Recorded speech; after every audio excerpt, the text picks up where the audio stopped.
Pokušat ćeš se istegnuti i pogoršati bol u vratu. U ovom videu ću ti reći 3 greške koje svi rade kada pokušavaju raditi vježbe istezanja za vrat. I naravno pokazat ću ti kako se sigurno istezati. Najbolje od svega je što ne moraš biti mlad, mršav, niti imati veliku fleksibilnost da bi radio ove vježbe i uspio olakšati bol u vratu kod kuće na jednostavan način. I odmah ćemo početi s najvećom greškom koju radimo kada pokušavamo istegnuti vrat, a to je istezanje u stranu i na kraju stiskanje, pritiskanje druge strane. To će povećati pritisak na zglobove, pogoršavajući bol koja je povezana s hernijom diska, s koštanim izraslinama, povećavajući pritisak na diskove, pogoršavajući bol koja je povezana s hernijom diska, izbočenjem, protruzijom i povećavajući pritisak na živce, pogoršavajući onu bol koja ide od vrata prema ramenu, prema ruci, onaj osjećaj strujnog udara. Da bismo izbjegli taj problem, napravit ćemo sljedeće. Počet ćemo istezanjem stražnjeg dijela vrata. Za to ćemo, da to bolje zapamtiš, nazvat ću ovu tehniku tehnikom mikrofona Silvija.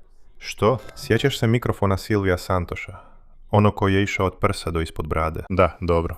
Otprilike to ćemo napraviti koristeći ruku. Gledaj, stisni šaku. Nemoj držati palac ovdje gore, drži palac ovdje iza. Ovaj dio ćeš staviti ispod brade, a donji dio, ovdje blizu srednjeg prsta, stavit ćeš tamo gdje počinje prsna kost, sternum. Pustite da makne mikrofon odavde, inače me uskoro nećete čuti. Eto, uz dobru volju, zar ne? Kad ima dobre volje. U ovom položaju ovdje, drugom rukom ćeš povući glavu prema naprijed. Pazi da ne znječiš ruku. Kao da ćeš se opustiti i glava će preskočiti preko ruke. Opusti se. Polako povuci glavu prema naprijed. Opusti se. Opusti se. Osjetit ćeš vrlo duboko istezanje, čak i s osjećajem dekompresije vratne kralježnice. Sada ovdje imam onaj osjećaj kao da će zglob krcnuti. Kao kad povučeš prst pa zglob kvrcne. Taj osjećaj imam, kao da će uskoro krcnuti. Opusti se. Tako je, odlično. A kad želimo istegnuti, sad mi dopusti da vratim mikrofon.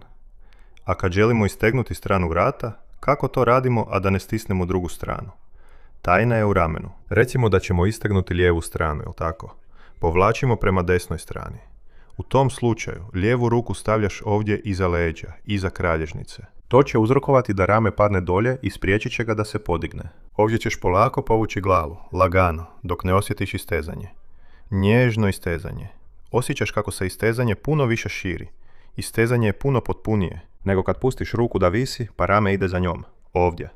Evo, u tom slučaju ne isteže se ništa. Uopće se ne isteže. Ovdje osjećaš to istezanje više rasprostranjeno. Osjećaj je jako dobar. I naravno, poslije ćeš napraviti isto s druge strane. Jako je dobro. Druga greška je zadržavanje daha tijekom istezanja. Ima nekoliko mišića vrata koji idu prema rebrima. To znači da ti mišići pomažu, doprinose disanju. Dakle, ako pokušavaš raditi istezanje i zadržavaš dah ili dišeš plitko, ti mišići jednostavno ne mogu opustiti. Misliš da se istežeš, a zapravo si u povlačenju konopa. Mjeriš snagu, boriš se sa svojim vratom. Ukratko, da bude jednostavno za nas razumjeti, da bismo opustili vrat, opustili vratnu kralježnicu, obavezno moramo opustiti i disanje. Napravi ovako. Povući ćeš vrat dok ne osjetiš onaj lagani, ugodni osjećaj istezanja. I u tom položaju ispustit ćeš zrak duže vrijeme. Osjećaš da kad napraviš dugi udah i ispustiš zrak duže vrijeme, produbljuješ to istezanje, bez potrebe za naprezanjem, bez potrebe da forsiraš ili ozlijediš svoj vrat. To vrijedi za svako istezanje vratne kralježnice. Moraš raditi to produljeno, sporo disanje. I ako ne možeš opušteno ispustiti zrak dok se istežeš, to je zato što previše forsiraš.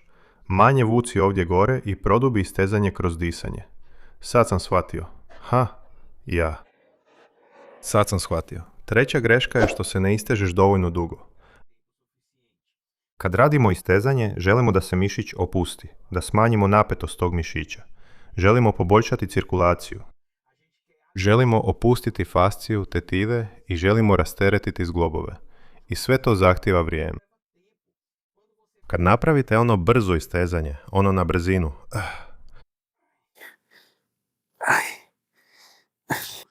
samo pogoršavate iritaciju tog mišića. Dogovorimo se ovako. Napravit ćeš bilo koje istezanje vrata. Pomakni ga dok ne osjetiš lagano, ugodno istezanje, sjećaš se. I ovdje ćeš ostati barem 5 izdisaja. Izdahni 5 puta. Polako, opušteno i bez žurbe, uživajući u tom valu opuštanja. Najmanje 5 izdisaja. I ove istezanje možeš raditi kad god ti zatreba. Kad god osjetiš potrebu da olakšaš, da opustiš svoj vrat. Jer istezanje na ovaj način ne forsira, nema rizika. Čak ni nemaš onaj osjećaj iritiranog vrata nakon što ga pomakneš. Sljedeći korak je naučiti kako dekomprimirati kralježnicu. I pokazat ću ti najbolji način koji poznajem za to u ovom videu. Samo klikni ovdje na ekranu. A ako ti je vrat opušteniji, olakšan, slobodniji, pošalji ovaj video nekome kome je potreban. Nekome tko osjeća bol, napetost u vratu, u ramenima. To je sve što tražim. Neka ovaj video dođe do onih kojima je potreban. Ovdje ću završiti. Veliki pozdrav i do sljedećeg puta.